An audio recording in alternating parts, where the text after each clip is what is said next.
California or elsewhere is circumcision.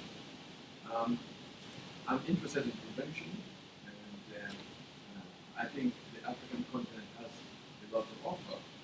More recently, I've been interested in the black Mozart. I don't know how many of you know about the black Mozart. It was a man who was born in, I think, I'm not sure what it was. So his father was a French man. His mother was an African from the Western days. And he went to Paris. He was a very good fencer. His father wanted to have a good education, and when he got there, he defensed and defeated a lot of people. And the owner of the fencing school, his son went to fight with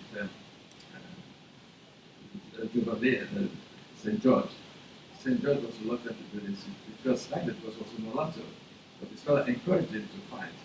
And he did the job and then transferred his fencing skills to the family. And in fact, he lived before Mozart. Mozart went to visit in Paris and actually copied his form of concerto and some of Mozart's concerto. So we have this dilemma where Africans or people of African heritage are inventors, yet their inventions are ascribed or assigned to someone else. So I do believe that we should all accept our blackness.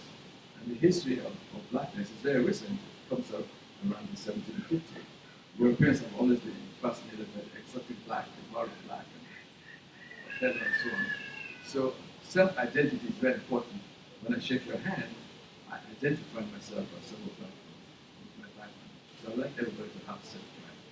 Thank you. Thank you very much. What I'd like to do now is to call on Ron to say a few words about the concept of possibility. This is a concept that we talk around, never get to, but the concept of possibility, which was demonstrated extraordinarily well by Raymond's presentation about the work that he does. He doesn't think things are impossible because other people say so. He knows what the concept of possibility is. So, Ron?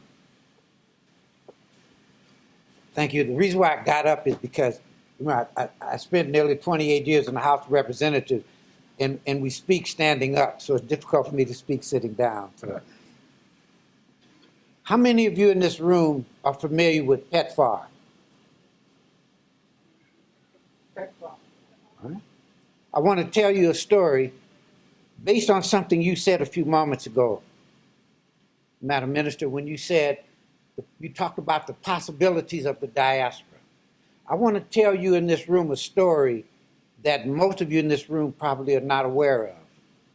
This gentleman, brilliant mind, myself and another person sitting in a restaurant in Washington, D.C., came up with the concept of PEPFAR based on the idea that people should not have to die because of the nature of the economics of the country in which they were born, and that people should have access to resources to allow for the care and treatment of people affected with AIDS. That said, I remember President Clinton appointed me chair of the President's Advisory Council on HIV and AIDS because I was one of the early people saying that AIDS was not simply an issue facing people in the United States, it was a global pandemic. So President Clinton called me up and said, lead the parade. So I became chair of the President's Advisory Council on HIV and AIDS. When President Bush was elected, two things. First, my final responsibility as chair of President Clinton's Advisory Council was to brief President Bush and bring him up to speed. To brief Secretary Tommy Thompson, who was Secretary of Health and Human Services. Tommy Thompson went to President Bush and said, you may want to pick your own chairman, but you got to reappoint this brother to the committee. So what a lot of people don't know is I was appointed by a Democrat, and a conservative Republican appointed a left-wing Democrat from Berkeley to stay on the committee. Number two, he said, I'm going to Africa. Secretary Thompson.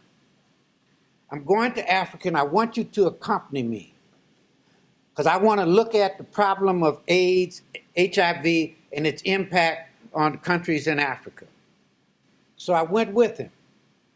And before we got off the plane, I said, sir, there are going to be some aggressive activists out there asking you some serious questions, but no problem, I've got your left flank covered.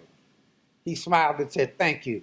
So any questions that came from the left, I handled them.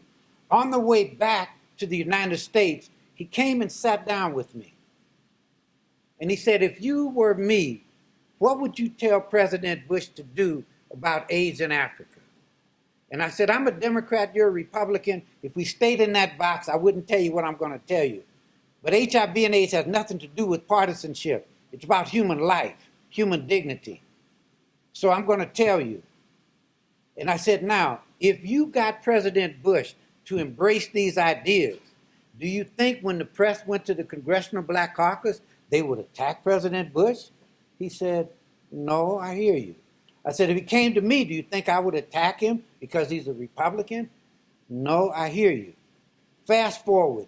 The day that President Bush was to speak to a joint session of Congress, I get this phone call at home from Secretary Tommy Thompson. And he said, turn on the television, watch the State of the Union address because the shoe's going to drop. Turned on, waiting to see what President Bush was going to say. He started to speak about HIV and AIDS in Africa, and to my total shock and amazement, verbatim, what we had come to at a restaurant in Washington, D.C. about the strategy to address the issue of HIV and AIDS on the continent of Africa. It became PEPFAR.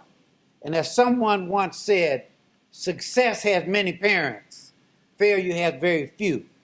But I want you in this room to know that it was the diaspora that brought PEPFAR to Africa.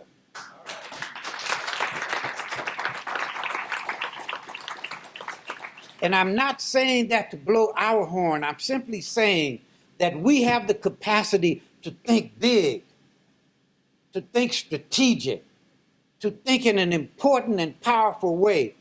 And if you are convinced that the rightness, the correctness of your vision and have confidence in your ideas, there's nothing that we cannot accomplish.